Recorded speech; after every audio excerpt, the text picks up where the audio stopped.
Welcome back into the Duluth Huskies post-game show on the Northwoods League Baseball Network. Matthew Hargrove here alongside with my partner John Kuziej. And the Huskies, last game of the first half, was unable to get the win after looking really good yesterday against the Rochester Honkers with a 4-2 victory, falling tonight by a final score of 8-5.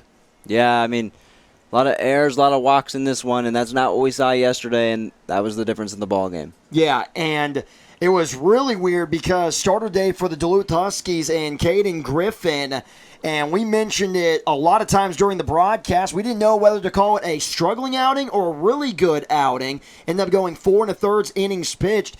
Didn't give up a hit until the 5th inning, but he had 8 walks.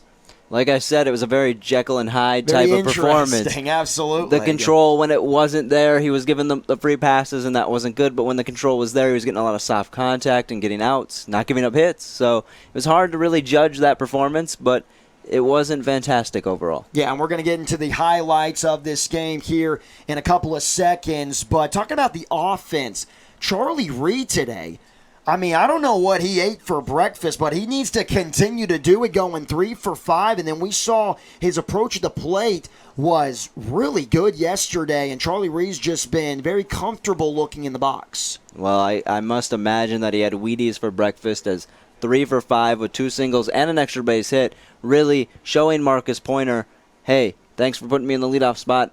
I'm here to stay now. And it was another 8-5, and it was interesting because we were also talking about this when they pulled Caden Griffin and ended up going to Michael Sarhat out of the bullpen.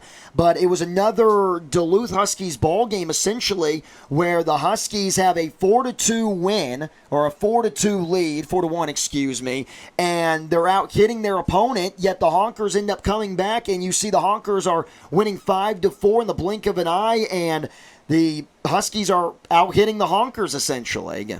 Yeah, they really were. I mean, it got back up to even at the end, but at the start, the Huskies were dominating this game, and they just beat themselves as per usual. It's kind of a microcosm of their season. Getting the split here, walking a lot of players, and committing errors. Yeah, and taking a look at how we got to the ball game or the final score today on the recap.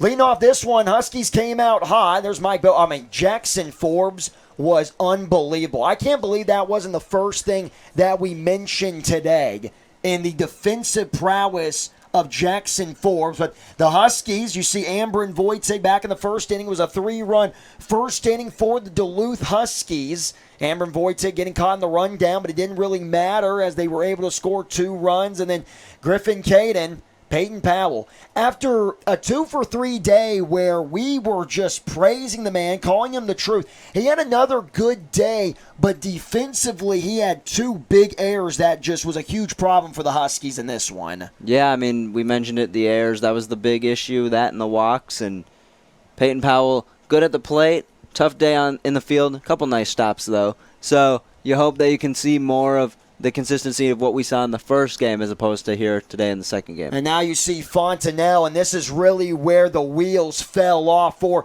the Duluth Huskies in that 5th inning. The Honkers, Xavier Carter. I mean, we had SportsCenter. We're going to take up half of the SportsCenter top 10 tonight with the defensive plays that were in this one. 6th inning, Charlie Reed having to go back.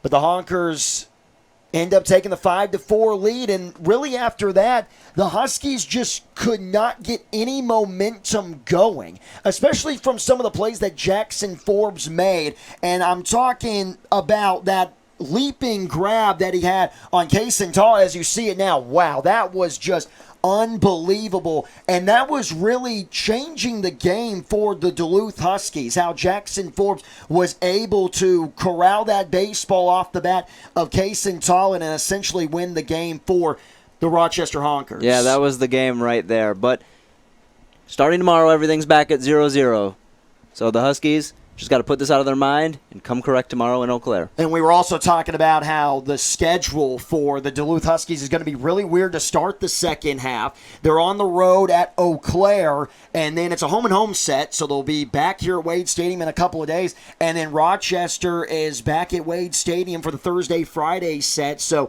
very interesting. But before we go, Last thoughts on the second half? I know you said the timely hitting has to be there, but anything else coming to your mind, Mr. Kuziej?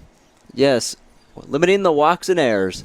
If they can do that, they should be good. Well, other than stating the obvious, as we have watched many of walks and errors from this Duluth Huskies team, but yeah, that is really essentially the problem. If you're just going to walk all the guys and we're just going to see the opposing teams go around the bases, and I know we joke about it a little bit, but it is a serious problem for this Duluth Huskies team, and if they have any thoughts about getting into the playoffs in August and being competitive against a very good Waterloo Bucks team, then the bullpen just simply has to be better. That's going to do it for us on the Huskies post-game show. For myself, Matthew Hargrove, and John Kuziej, this has been a wrap on the first half, and we'll see you in the second half. Have a great night, everyone. This was the Duluth Huskies post-game show on the Northwoods League Baseball Network.